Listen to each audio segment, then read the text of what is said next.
Olá, queridos irmãos, que sejam de paz os nossos pensamentos e os nossos sentimentos, vocês que estão nos assistindo agora em tempo real e aos que nos acessarão em outra oportunidade. Nós somos do Grupo Espírita Paulo de Tarso, do Rio de Janeiro. Hoje estamos aqui representados por mim, Norma, aqui do Rio de Janeiro mesmo, e pela nossa irmãzinha Vânia, de Uberlândia, Minas Gerais. E nós temos imensa gratidão pela oportunidade de realizarmos, o nosso Evangelho no Lar, na companhia de vocês, uma vez que entendemos que quem cultua o Evangelho em casa faz da própria casa um templo de Jesus. Vamos elevar nossos pensamentos a Jesus para a nossa prece inicial? Graças a Deus. Obrigada, Senhor da vida, por essa oportunidade abençoada de realização do nosso Evangelho no Lar online do Grupo Espírita Paulo de Tarso. Que tenhamos a plena harmonia e equilíbrio para sermos inspirados por esses amigos espirituais que nos assistem em seu nome e desenvolvermos um estudo abençoado.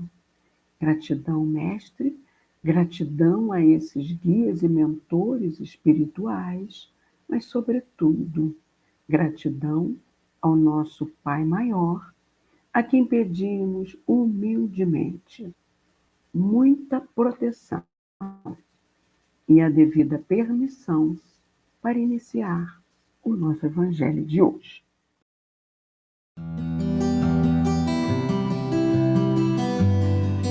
Hoje, nós abordaremos, dando continuidade, o capítulo 14 do Evangelho segundo o Espiritismo, que tem por título Honrai o vosso pai e a vossa mãe. Nós estamos no subtítulo Piedade Filial, no item 4. Assim, vamos à leitura desse item 4 do capítulo 14, que diz assim: Deus disse: honrai a vosso pai e a vossa mãe, a fim de viverdes longo tempo sobre a terra, que o Senhor vosso Deus vos dará. Porque, pois, promete como recompensa a vinda sobre a terra e não a vida celeste. A explicação está nestas palavras, que Deus vos dará, suprimidas na forma moderna do decálogo, o que lhe desnatura o sentido.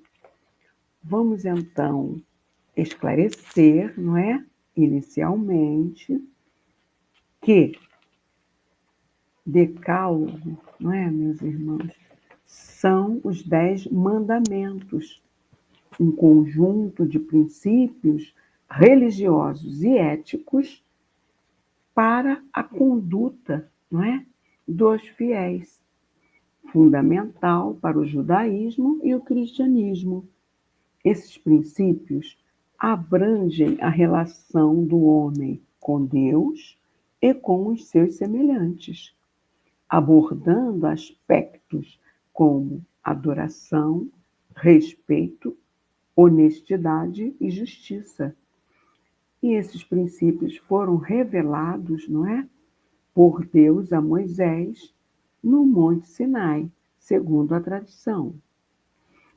Então, honrai o vosso pai e a vossa mãe, ou seja, dar amor, respeito e carinho, não é? A nossa presença especial em suas necessidades e principalmente na velhice é um desdobramento da lei de amor e caridade, pois não se pode amar ao próximo sem amar aos nossos pais, que são os primeiros próximos que temos.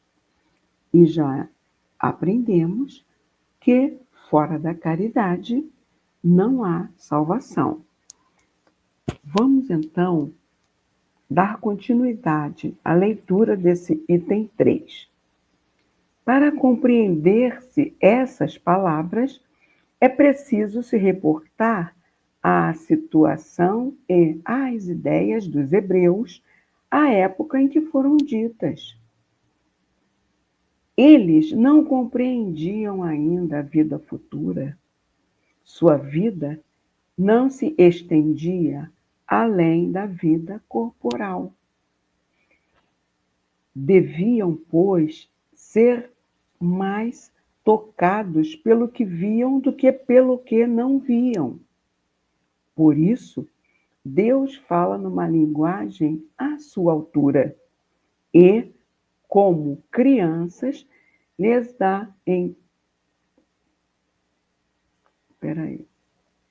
dá uma perspectiva, o que pode satisfazê-los. Estavam, então, no deserto, né? Nessa oportunidade. A terra que Deus lhes dará era a terra prometida, objetivo de nossas aspirações. Eles não desejavam nada além disso, e Deus lhes disse que viveriam nela longo tempo. Quer dizer, que a possuiriam por muito tempo se observassem seus mandamentos. Bom, meus irmãos, e aí a gente foi buscar um recurso para esclarecimento deste trecho no item 3 do capítulo 2 do Evangelho segundo o Espiritismo, porque lá é esclarecido que os judeus eles não tinham senão uma ideia muito incerta, não é, quanto à vida futura. E aí nós vamos entender que sem a vida futura, com efeito, a maior parte dos preceitos morais do mestre não teria nenhuma razão de ser. Por isso, aqueles que não creem na vida futura, imaginando que ele não fala senão da vida presente, não os compreendem ou os acham pueris. Prosseguindo com o item 3 desse Evangelho segundo o Espiritismo, ele diz que sobre os judeus, tá? E acreditam nos anjos que consideravam como os seres privilegiados da criação, mas não sabiam que os homens pudessem vir a ser um dia anjos e partilhar sua felicidade. Ou seja, meus irmãos, os judeus desta época, eles acreditavam na ressurreição. A maioria deles, com exceção dos saduceus, porque os saduceus eram uma parte dos judeus que era materialista, eles não acreditavam nem na ressurreição, entendeu? E a ressurreição é do mesmo corpo. O que a gente sabe, Jesus falou, não vem destruir a lei. Isso não é possível, não é? Então, eles não tinham noção que a conquista da evolução para atingir a angelitude, ela passa pelo processo reencarnatório. em que gradualmente nós vamos burilando através das diversas existências até atingirmos uma evolução dessa magnitude. Mas, segundo eles, a observação, meus irmãos, das leis de Deus era apenas compensada pelos bens da terra, pela supremacia da sua nação, pelas vitórias sobre os seus inimigos, entendeu? E as calamidades públicas e as derrotas, para eles, eram o castigo da sua desobediência a esses mandamentos que Moisés trouxera lá do Monte Sinai. Moisés, sobre isso, não poderia dizer, meus irmãos, mas a um povo ainda pastor, ignorante, que deveria ser tocado, antes de tudo, pelas coisas deste mundo. Mais tarde, então, Jesus veio lhes revelar que há um outro mundo, não é verdade? Onde a justiça de Deus segue o seu curso. É esse mundo que ele promete àqueles que observam os mandamentos de Deus e onde os bons encontrarão sua recompensa. Esse mundo é o seu reino. É aí que ele está em toda a sua glória e para onde vai retornar ao deixar a terra. Entendeu? Esse foi o ensinamento do mestre. Agora, com esses esclarecimentos, nós podemos voltar ao último parágrafo do item 4 do capítulo 14, não é? Que diz assim: mas ao advento de Jesus, suas ideias estavam mais desenvolvidas, quer dizer, as ideias daquele povo judeu, né? Era chegado o momento de lhes dar um alimento menos grosseiro, né, do que a terra material, não é? Iniciá-los na vida espiritual, em lhes dizendo: meu reino não é deste mundo. É nele, e não na terra, que recebereis a recompensa de vossas boas obras. Com essas palavras, a terra prometida material se transforma numa pátria celeste. Também, quando os chama a observação do mandamento: honrai a vosso pai e a vossa mãe, não é mais a terra que lhes promete, mas o céu. E aí ele faz referência aos capítulos 2 e 3 do Evangelho segundo o Espiritismo. Então, a gente vai ver que aqui nós observamos o início, não é? Da revelação do mundo ou reino espiritual por Jesus. Mais tarde, o Espiritismo, o Consolador prometido por Jesus, quando os homens estivessem amadurecidos, chegaria, não é? Porque já teriam capacidade para entender. Ele chegou e veio complementar os ensinamentos de Jesus sobre a vida futura, das penas ou recompensas que esperavam o homem depois da morte, assim se cumprindo a justiça de Deus. Nós somos, meus irmãos, herdeiros, né, do nosso destino. Afinal, a cada um de nós é dado segundo as nossas obras, não é? Não são os espíritos de luz que determinam que terra iremos habitar no futuro. Não. não são eles.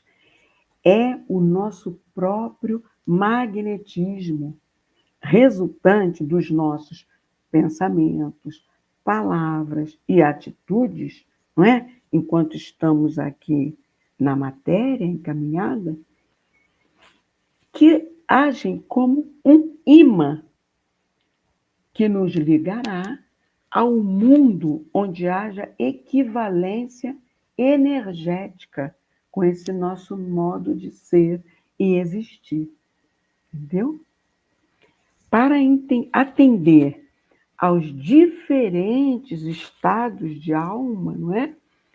Na erraticidade, ou seja, quando desencarnamos, há diferentes categorias no mundo espiritual. Daí a fala de Jesus. Há muitas moradas na casa do meu Pai. Entendeu? E lá no capítulo 3, que foi dado para nós fazermos referência, né, no item 2 do Evangelho segundo o Espiritismo, né, nos é esclarecido que a casa do Pai é o universo. As diferentes moradas são os mundos que circulam no espaço infinito e oferecem aos espíritos encarnados moradas apropriadas ao seu adiantamento. Independentemente da diversidade dos mundos, essas palavras também podem ser entendidas como o estado feliz ou infeliz do espírito na erraticidade, ou seja, desencarnado, né? Aí nós somos atraídos ou para regiões umbralinas ou para colônias espirituais diretamente. Vai depender de como estivemos vibrando antes de desencarnarmos, não é? Bom, enquanto certos espíritos culpados erram nas trevas que ele mesmo, não é, semeou quando aqui esteve, os felizes gozam de uma claridade resplandecente e do sublime espetáculo do infinito, enquanto, enfim, que o mal, atormentado de remorsos e de lamentações, frequentemente só, sem consolação, separado dos objetos da sua afeição, aqueles irmãos muito apegados, né, aos bens materiais, geme sob o constrangimento dos sofrimentos morais, o justo, reunido àqueles que ama, goza as doçuras de uma indizível felicidade. Lá também há, pois, várias moradas, embora não sejam nem circunscritas, nem localizadas. Portanto, agora, nós já temos condição de entender aquela fala do Mestre. Ao cumprir o mandamento, honrai a vosso pai e a vossa mãe, não é mais a terra que lhes promete, mas o céu. Ou seja, um estado espiritual feliz, resultante de quê? Do nosso alinhamento com as leis de Deus, enquanto aqui estivemos encaminhados. Ou mesmo na pátria espiritual, porque nós continuamos a evoluir. Depende do nosso arrependimento inicial das falhas para que o Pai nos abra os braços, como o Pai do Filho pródigo, a nos dar novas oportunidades para irmos nos burilando, nos aperfeiçoando em alinhamento com a lei de Deus. É isso, meus queridos irmãos. Agora eu passo a palavra para a nossa querida irmãzinha Vânia, que dará prosseguimento. Olá, queridos irmãos. na sequência do nosso estudo do Evangelho de hoje, no título Quem é minha mãe e quem são meus irmãos, nós vamos ler os itens 5 e 6 e fazer um breve comentário. Acompanhe conosco. E tendo vindo para casa, reuniu-se aí tão grande multidão de gente, que eles nem sequer podiam fazer sua refeição. Sabendo disso, vieram seus parentes para se apoderarem dele, pois diziam que perderam o juízo. Vamos fazer uma breve pausa, porque quando Jesus voltava para a sua família, muitas pessoas se reuniam para fazer refeição com ele, conversar com ele, ouvi-lo fazer as suas pregações. Mas, desta feita, havia tanta gente que eles estavam com dificuldade até para fazerem sua refeição. E aí vieram os parentes de Jesus, né, que se acercaram dele porque diziam que Jesus tinha perdido o juízo. Por que desse comentário? Porque Jesus, desde a idade de 12 anos, já pregava nos templos, pregava nas ruas, nas vilas, por onde passava, nas aldeias, né? E, logicamente, aqueles que eram os mais ricos, aqueles que tinham mais poder, começaram a se sentir incomodados com o que Jesus falava, principalmente os fariseus, né? Que eram aqueles que, por fora, praticavam o jejum, faziam as suas doações, né? Acreditavam num único Deus, mas que na intimidade faziam muitas coisas erradas. E eles, então, logo começaram a se organizar para derrubarem Jesus, né? Porque Jesus, com os seus ensinamentos e a sua prática de caridade, de amor, estava se tornando um grande incômodo para aqueles que eram os poderosos, os ricos, né? Vamos ler a sequência desse trecho dos evangelhos. Entretanto, tendo vindo sua mãe e seus irmãos, e conservando-se do lado de fora, mandaram chamá-lo. Ora, o povo se assentara em torno dele e lhe disseram: tua mãe e teus irmãos estão lá fora e te chamam. Ele lhes respondeu: quem é minha mãe e quem são meus irmãos? E passando a olhar pelos que estavam assentados à sua volta, disse: eis aqui minha mãe e meus irmãos, pois todo aquele que faz a vontade de Deus, esse é meu irmão, minha irmã e minha mãe. Marcos, capítulo 3, versículos 20 e 21, 31 a 35. Mateus, capítulo 12, versículos 46 a 50. Então, a mãe e os irmãos de Jesus vieram àquela casa onde estava reunida uma multidão, mas ficaram do lado de fora. Mandaram chamá-lo, né? E aqueles que estavam sentados à volta de Jesus disseram, que sua mãe e seus irmãos estavam do lado de fora e queriam falar com ele, estavam chamando. E ele respondeu: quem é minha mãe e meus irmãos? E aí ele olhou para todos aqueles que estavam em sua volta e lhes disse: eis aqui, quer dizer, aqui estão minha mãe e meus irmãos, porque todo aquele que faz a vontade de Deus, esse é meu irmão, minha irmã e minha mãe. Então aí Jesus já fazia referência à família universal, e que os verdadeiros laços não são os laços de sangue, mas os laços espirituais, né?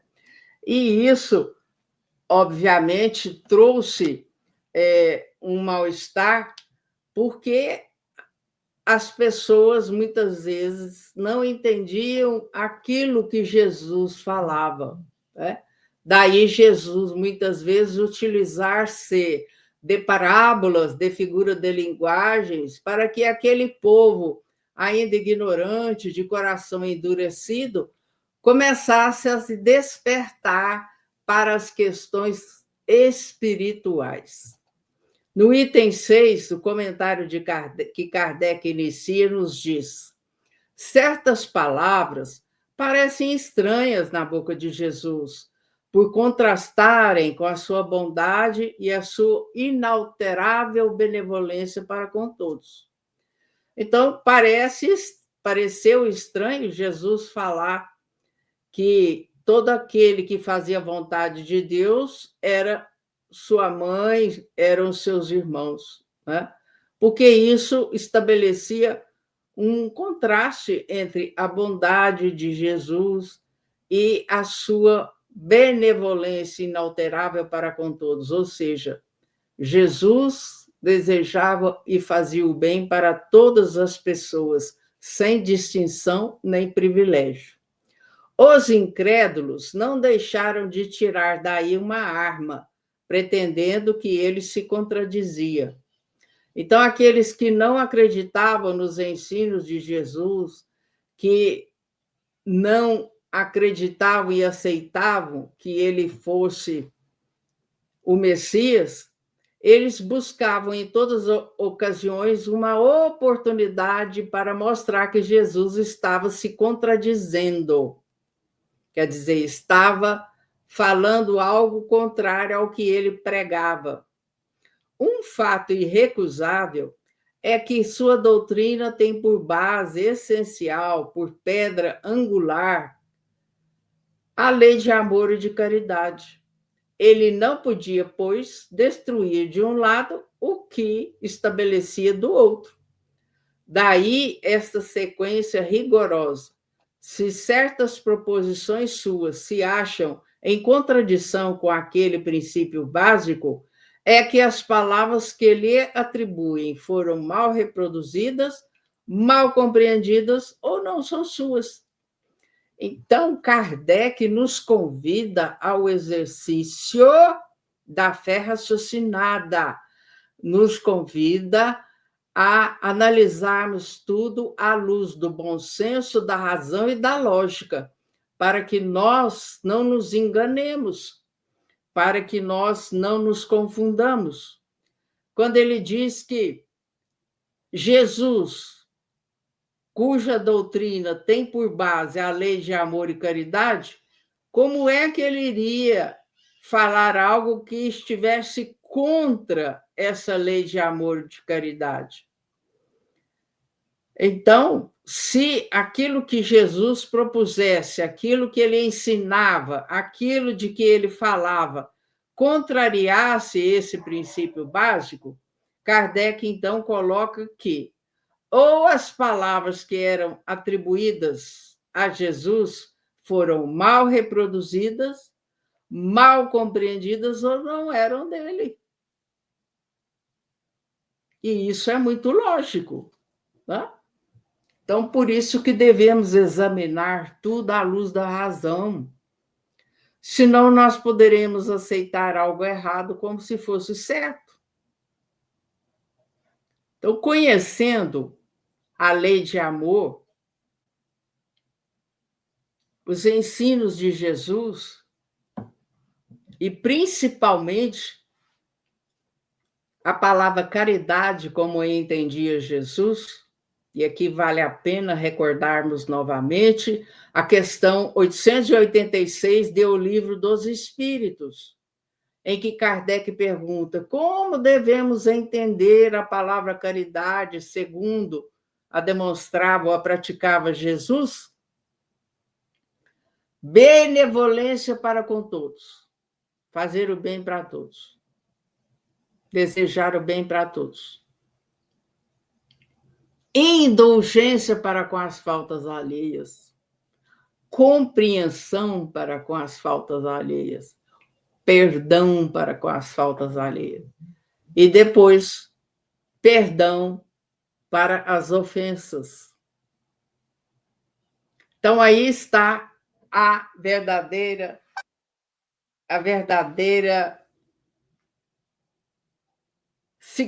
o verdadeiro significado da palavra caridade. Benevolência para com todos, indulgência para com as faltas alheias e perdão das ofensas. Por quê? Se fizermos aos outros, estamos fazendo para nós. O que fazemos de bem, o bem retorna para nós. O que fazemos de mal, o mal retorna. E Jesus, dentro do amar a Deus sobre todas as coisas e ao próximo como a si mesmo, ele nos convida ao amor incondicional.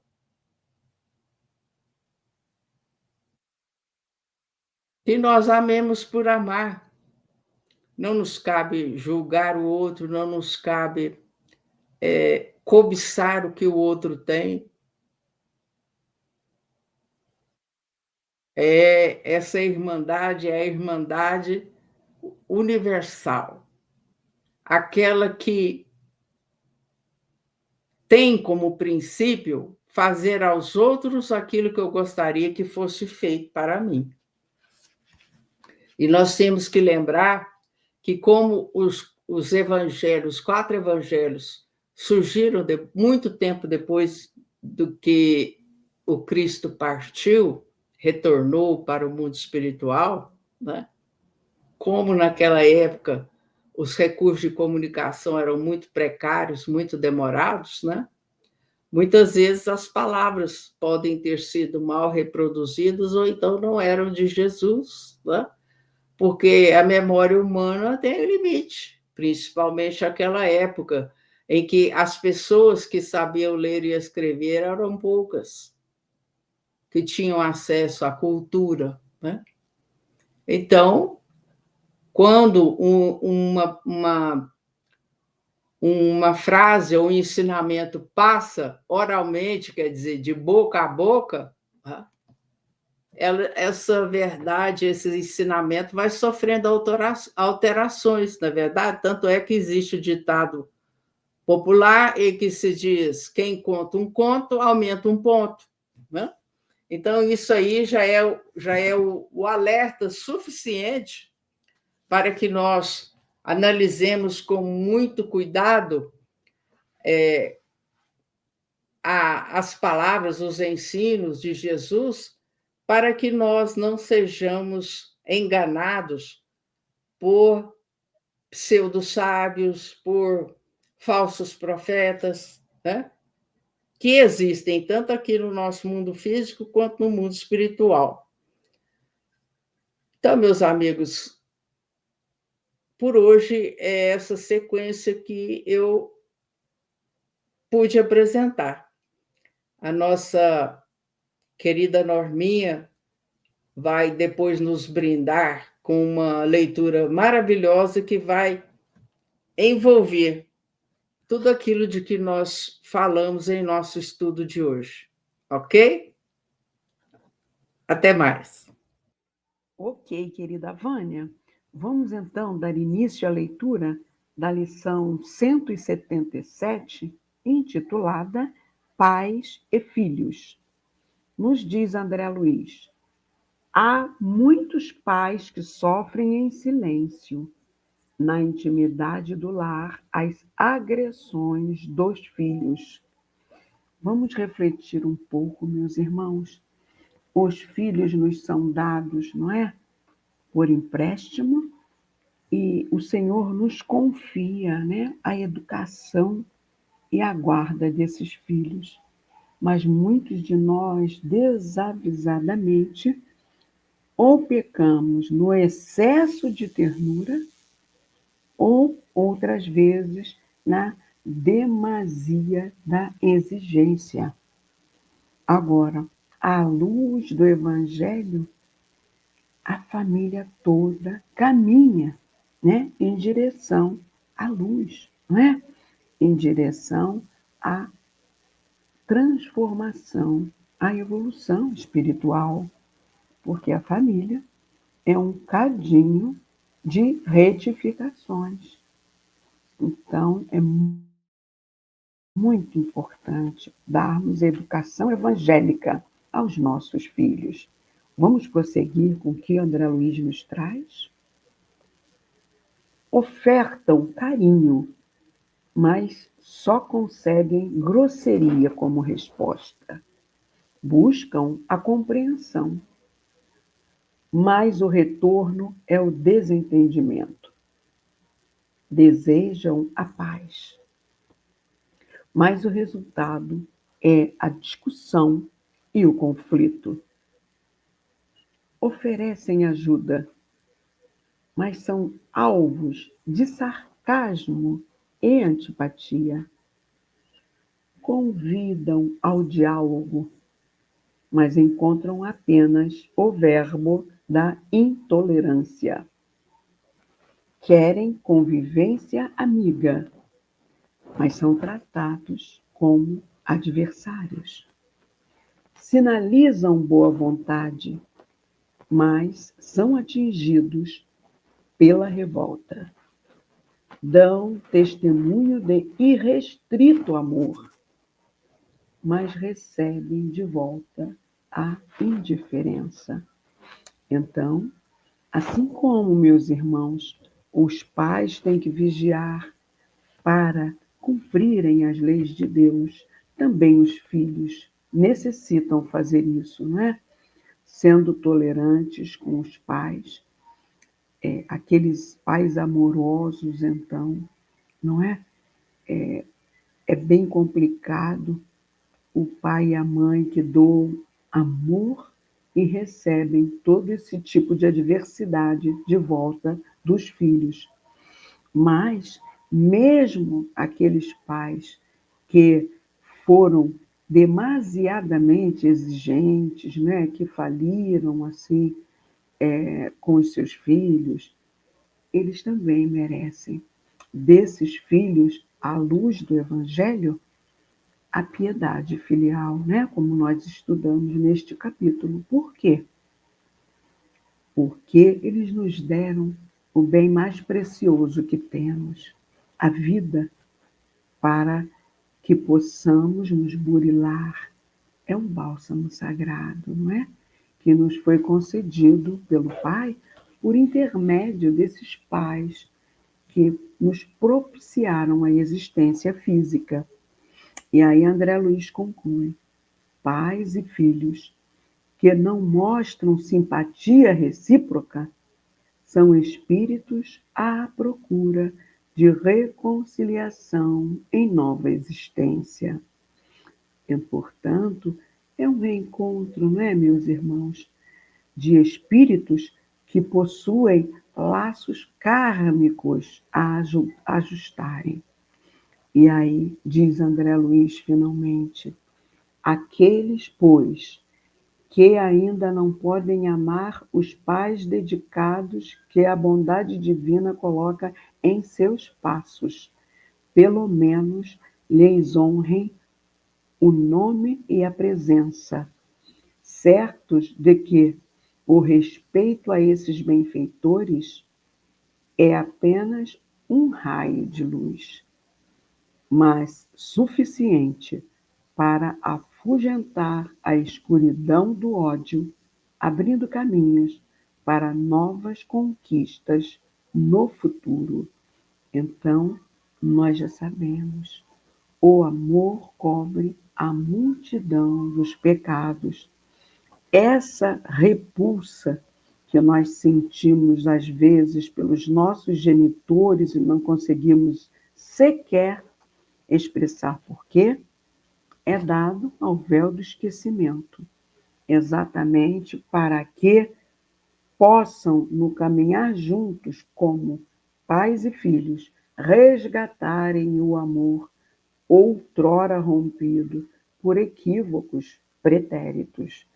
Então, aproveitemos essa oportunidade reencarnatória para exercitar o amor ao próximo, principalmente aos mais próximos de nós, que são os nossos pais. Se não conseguimos exercitar esse amor com eles, dificilmente conseguiremos exercitar esse amor lá fora. E nós estamos nesta existência reencarnados exatamente para buscarmos essa evolução. E ela só é conquistada através da caridade. Fora da caridade não há salvação. E o amor aos pais é o exercício dessa caridade, desse amor no dia a dia. Muita paz, queridos irmãos. Agora passo a palavra à nossa querida Vânia para a magnetização da água. Prezados irmãos, eis o momento da magnetização da água. O momento em que nós já deixamos preparada a garrafa, a jarra, o recipiente do qual nós vamos fazer uso, e se for houver mais pessoas, né? Uma jarra de uso geral e uma específica para aquele que estiver mais necessitado, com algum problema de saúde física, emocional, né? Porque nós sabemos que o medicamento colocado na água é um medicamento que os médicos da Terra não conhecem. Muitas pessoas podem até duvidar, né? Ah, será que está colocando mesmo, Vânia? E muitas vezes Deus permite que essas criaturas sejam testadas na sua fé, fazendo com que a água tenha muitas vezes um gosto amargo, um gosto ácido, ora um gosto adocicado, e às vezes até a presença de odores, de cheiros, de aromas, né? Quando nós vamos tomar a água. Então, lembrando, uma quantidade equivalente a uma pequena xícara de café, 3 vezes ao dia, manhã, tarde e noite, você toma durante a semana, e isso com certeza vai lhe garantir mais forças, mais energia, mais disposição para o trabalho, um sono de melhor qualidade.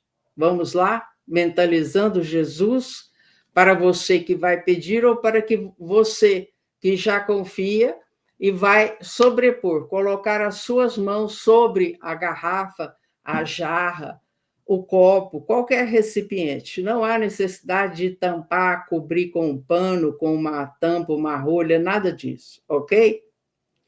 Jesus, mestre e médico de nossas almas.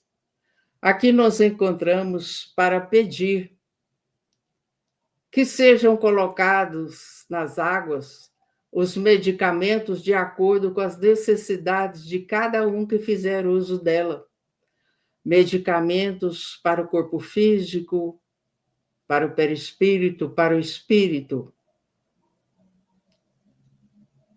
Que esses nossos 3 corpos e os demais possam receber os fluidos para uma harmonização, para um melhor funcionamento, a fim de que todos nós nos sintamos fortalecidos e estimulados para darmos continuidade à nossa jornada evolutiva.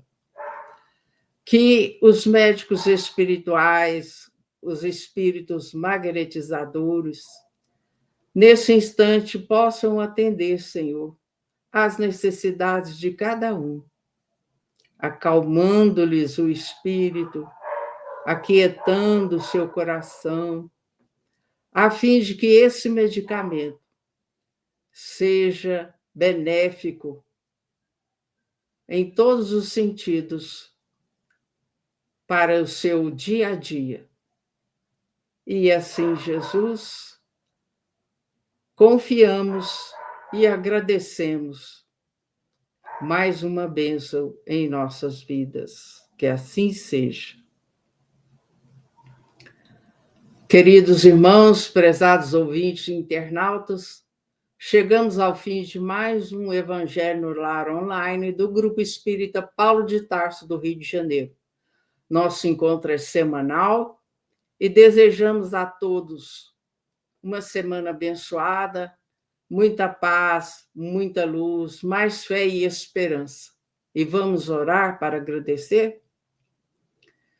Pai de misericórdia, Jesus, Divino Mestre, a direção espiritual do nosso Evangelho no lar, queremos agradecer por tudo que temos recebido, pelas oportunidades abençoadas de aprendizado e serviço no bem, e queremos pedir, Senhor, em favor do planeta Terra, da paz do mundo, para toda a humanidade encarnada, desencarnada, para aqueles irmãos que se encontram acamados em seus lares ou em hospitais, para moradores de rua, para os dependentes químicos encarnados e desencarnados, para todos aqueles que estão passando por testemunhos dolorosos, que a espiritualidade amiga possa acolhê-los, ampará-los, esclarecê-los, dar-lhes as boas intuições, a fim de que retomem o caminho do bem, o caminho da paz.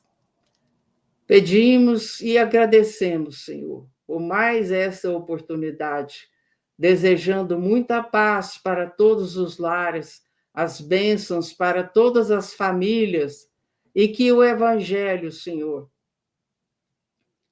frutifique em todos os corações, para que possamos ter um mundo melhor. E em seu nome, nós encerramos o nosso encontro de hoje. Que assim seja, graças a Deus. Paz e luz para todos. Até o próximo encontro.